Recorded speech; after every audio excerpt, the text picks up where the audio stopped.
नमस्कार दोस्तों, स्वागत है आपका हमारे YouTube चैनल V2 नर्सिंग पे।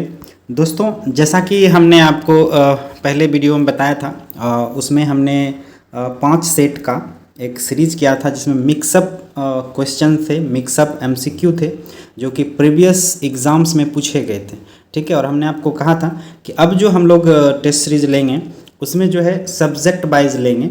तो उसी सीरीज में हम जो है आज एनाटॉमी और फिजियोलॉजी का जो इम्पोर्टेंट MCQ है, जो कि बिहार नर्सिंग लिखित प्रतियोगिता परीक्षा के लिए महत्वपूर्ण है, उसके सिलेबस के आधार पे एक जो गेसेस सिलेबस है उस पे हमने कुछ क्वेश्चंस लिए हैं जो कि आपको काफ़ी ज़्यादा मदद करेगा। ठीक है, और आप क्वेश्चन को समझने का प्रयास कीजिएगा।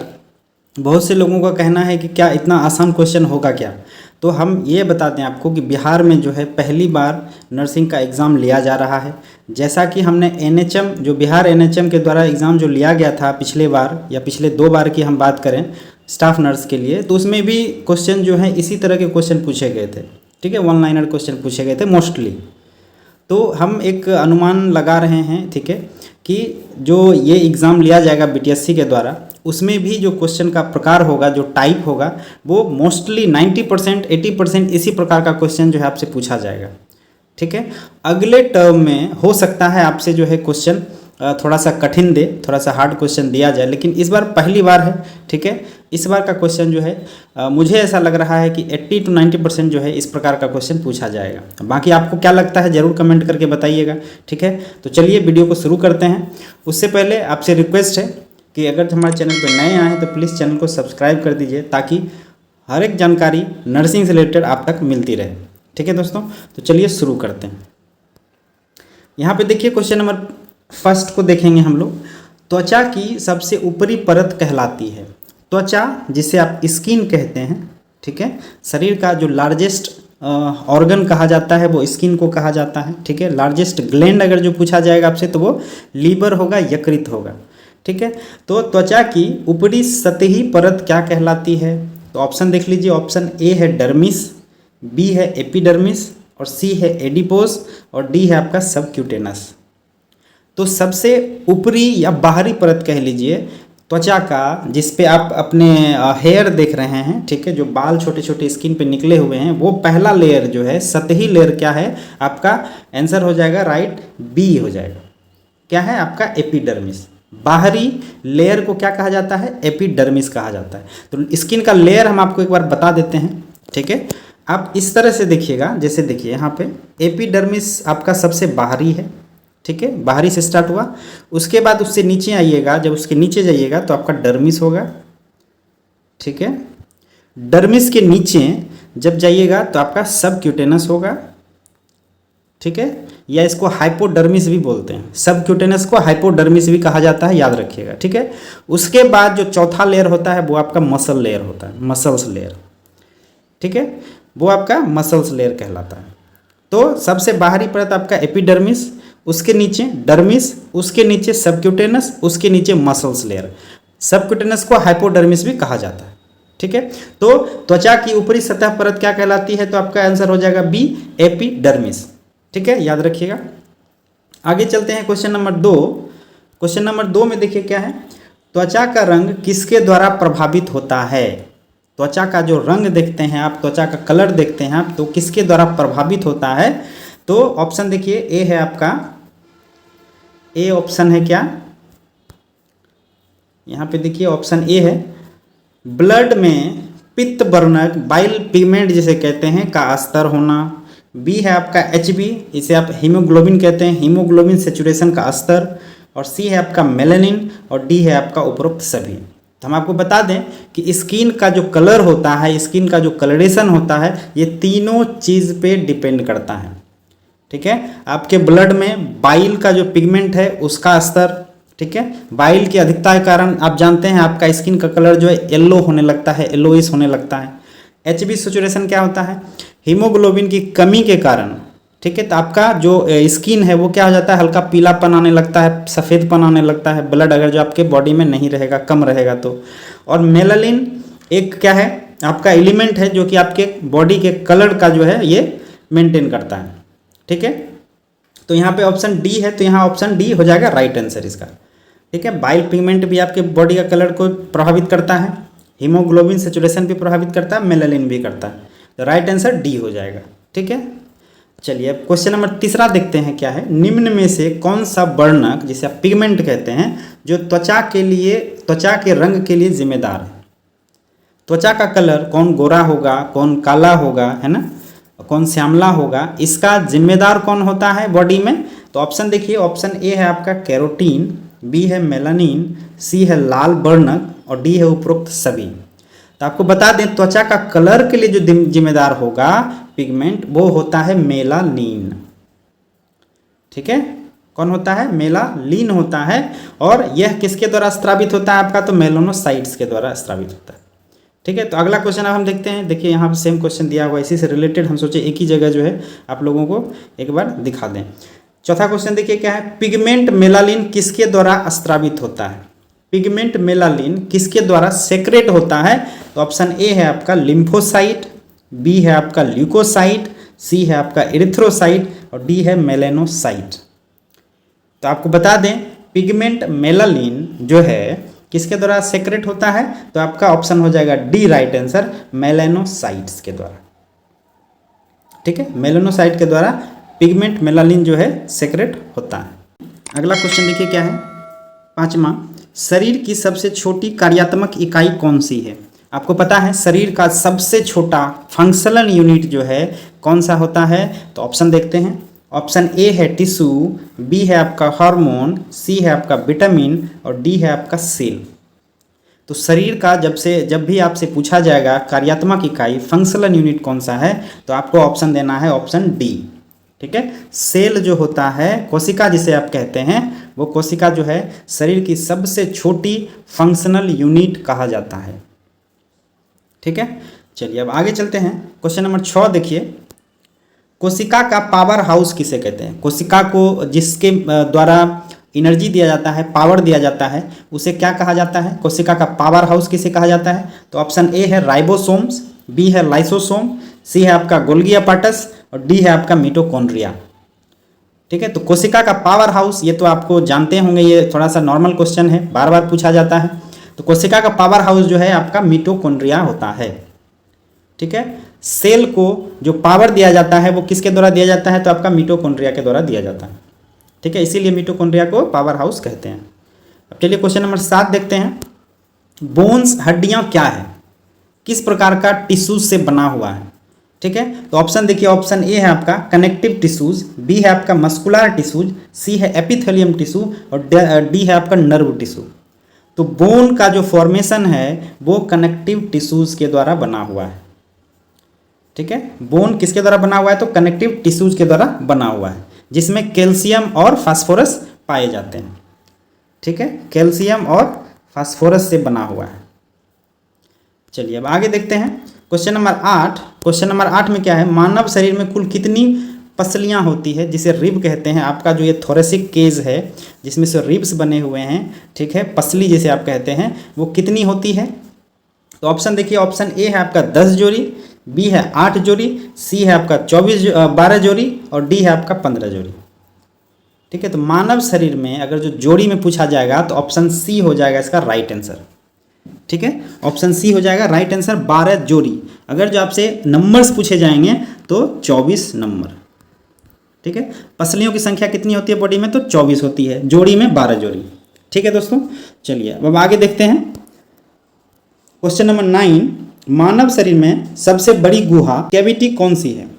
तो कैविटी क्या होता है, कैविटी एक होल होता है आपके बॉडी में, ठीक है, जिसे कि कैविटी कहा जाता है, जिसमें बहुत से ऑर्गन्स, बहुत से जो बॉडी पार्ट्स होते हैं उसमें समाहित होते हैं। ठीक है, तो वहाँ पे देखिए ऑप्शन क्या है, ए आपका पेल्विक कैविटी। पेल्विक कैविटी कहाँ पाया जाता है, तो आपका जो पेरिनियम वाला क्षेत्र है, ठीक है, जहाँ पे आपका फीमर पार्ट है, आपका जो लोअर एब्डोमेन है और फीमर, ये आपका पेल्विक कैविटी कहलाता है, जहाँ पे पेल्विक बोन है।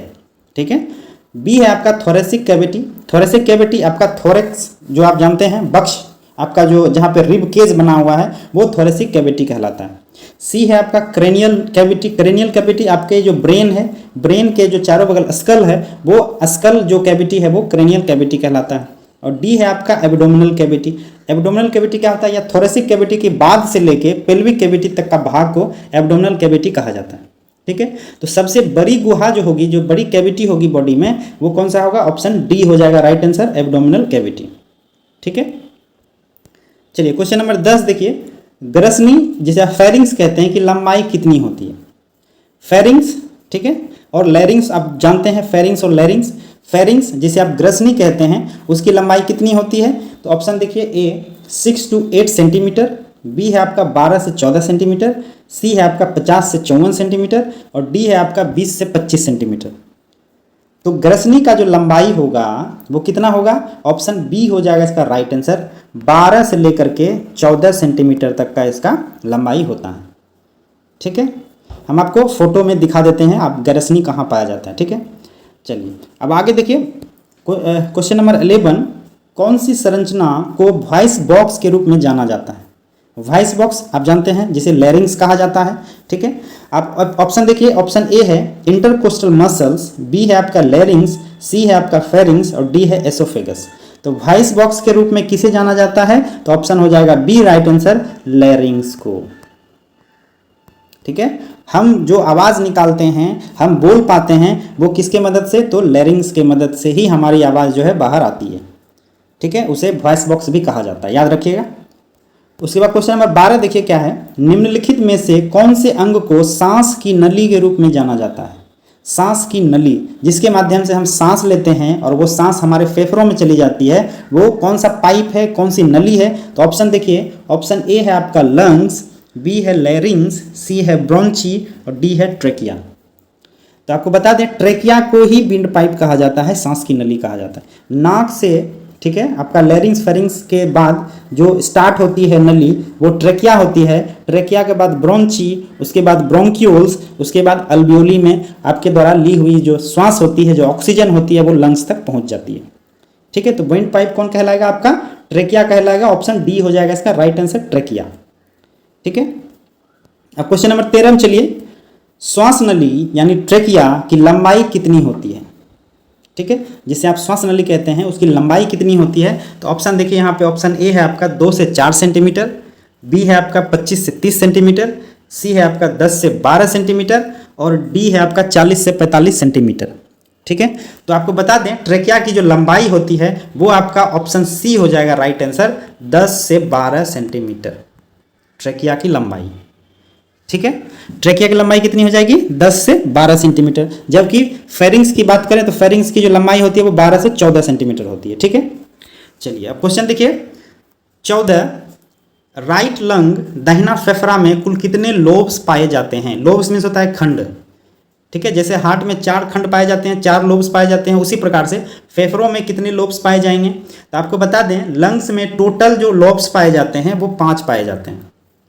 ठीक है, 2 लंग्स को बांटा जाता है, एक दाहिना लंग हो गया, एक लेफ्ट लंग हो गया, एक दाहिना एक बायां। ठीक है, तो ऑप्शन देखते हैं, सबसे पहले ए है आपका 2 लोब्स, बी है आपका 3 लोब्स, सी है आपका 4 लोब्स, और डी है आपका 5 लोब।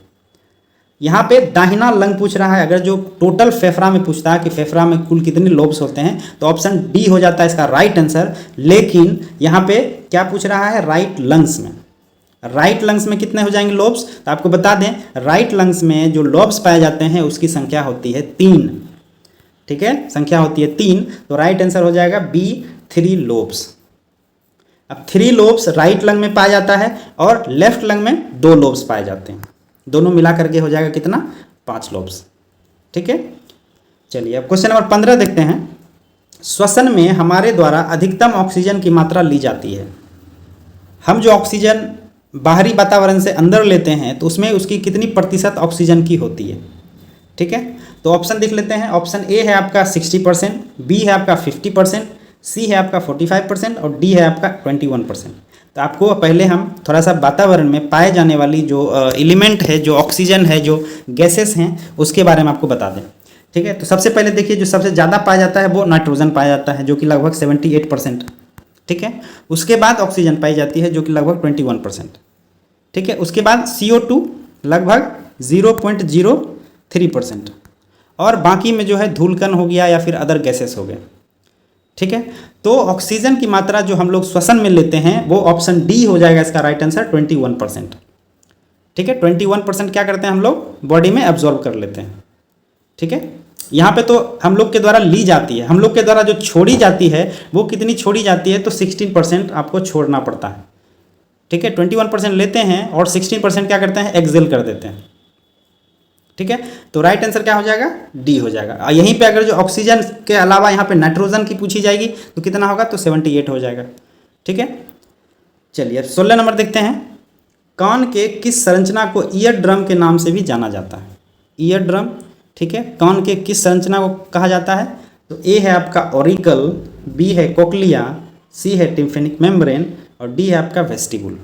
ठीक है, तो ईयर ड्रम जो कहा जाता है, ड्रम मीन्स क्या होता है, एक तरह से बजने वाला भी होता है ड्रम। ठीक है, तो आप उसी से याद रखिएगा, जो टिम्फेनिक मेम्ब्रेन होता है आपके कान में वही आपका ईयर ड्रम का काम करता है। ठीक है, तो राइट आंसर क्या हो जाएगा, सी हो जाएगा, टिम्फेनिक मेम्ब्रेन। ठीक है, चलिए क्वेश्चन नंबर 17 देखते हैं। आँख की सबसे भीतरी परत इनर मोस्ट लेयर कौन सी है, हमारे आँख के, हमारे आईज के सबसे भीतरी परत कौन सा होता है, तो आपका ऑप्शन देखिए, ए है रेटिना, बी है आइरिस, सी है कॉर्निया और डी है स्क्लेरा। तो आँख के सबसे जो भीतरी परत होते हैं, ठीक है, वो हो जाएगा आपका रेटिना, ऑप्शन ए हो जाएगा राइट आंसर। ठीक है, चलिए अब 18 नंबर क्वेश्चन देखिए। मानव शरीर में छड़ और शंकु जिसे रोड्स और कोन्स कहते हैं वो किससे संबंधित है, तो आप इसको याद रखिएगा, रोड और कोन्स जो संबंधित है वो किससे है, तो ऑप्शन देखिए, ए है आपका विजन यानी देखना, बी है आपका सुनना, सी है आपका स्पर्श और डी है आपका सूंघना।